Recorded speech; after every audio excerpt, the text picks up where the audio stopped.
ABD ile Çin arasında artan teknolojik gerilimine bu kez de peruk eklendi. ABD'de 2,5 milyar dolarlık pazara sahip olan ve Çin'den ithal ettiği siyah altın olarak adlandırılan perukların Çin'in Doğu Türkistan'daki toplama kamplarına tutulan Uygurlara ait olduğu iddia edildi. ABD Ticaret Bakanlığı'nın son dönemlerde Çin'den tedarik edilen peruk benzeri ürünlerin 2 milyon Uygur ve diğer etnik azınlıklarının toplama kamplarında gözaltına alındığı sırada gösterdiği artışa dikkat çekti.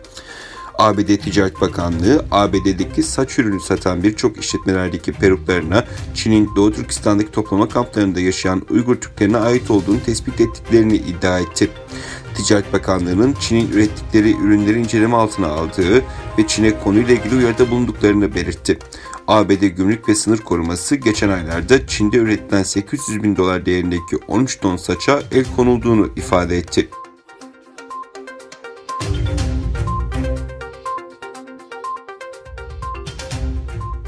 Avustralya'daki Uygurlar 9 Ekim'de Avustralya parlamentosunda Çin'in Avustralya'daki Uygurları tehdit ve taciz ettiğini ifade etti. Toplantıda tanıklık eden Victoria Uygur Derneği Başkanı Alim Osman ve Avustralya Tanrıdağ Uygur Kadınlar Derneği Başkanı Ramila Janishev bu tür tehditlerin Avustralya'daki Uygurların Çin hükümetine karşı konuşmasını engellediğini söyledi. Guardian'a göre toplantıda Alim Osman, Uygurların karşılaştığı endişelerini dile getirerek "Vatanımdaki halkım adına konuşursam aileme misilleme yapılacağından endişeleniyorum. Özgür ve demokratik bir ülkede yaşayan biri olarak kendimi suçlu hissediyorum. Bu Avustralya'da yaşayan Uygurlar için ortak bir duygudur," dedi.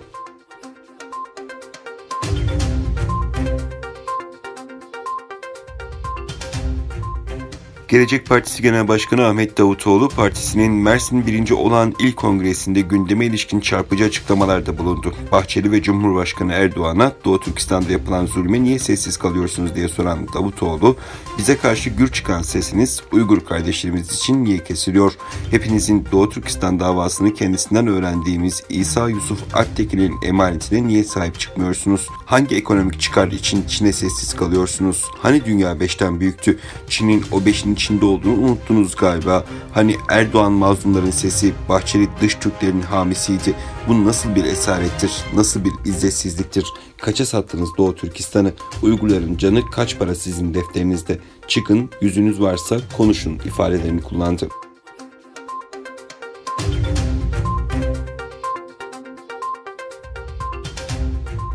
ABD Dışişleri Bakanı Mike Pompeo, Çin'in Hindistan'ın kuzey sınırına on binlerce asker konuşlandırdığını söyledi.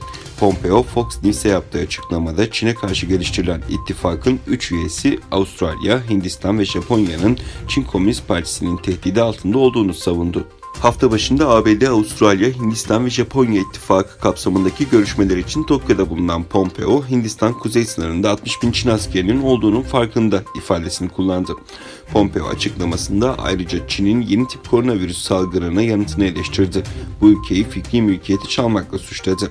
ABD Dışişleri Bakanı Tokyo'daki toplantıdan önce Çin'in tehditkar askeri faaliyetlerine karşı İndo-Pasifik bölgesi ülkelerine birlik çağrısı yaparak "Dünya uzun zamandır Çin tehdidi altında. Şimdi bu konuyu ciddi bir şekilde ele almak zorundayız. Zayıflık gösterirseniz karşılığını alırsınız," demişti.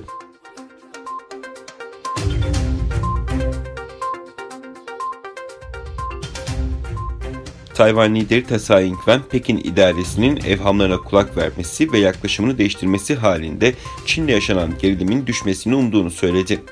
Tsai, Çin Devlet Başkanı Xi Jinping'in Birleşmiş Milletler 75. Genel Heyeti video iletisindeki laflarına atıfta bulunan bir konuşma yaptı.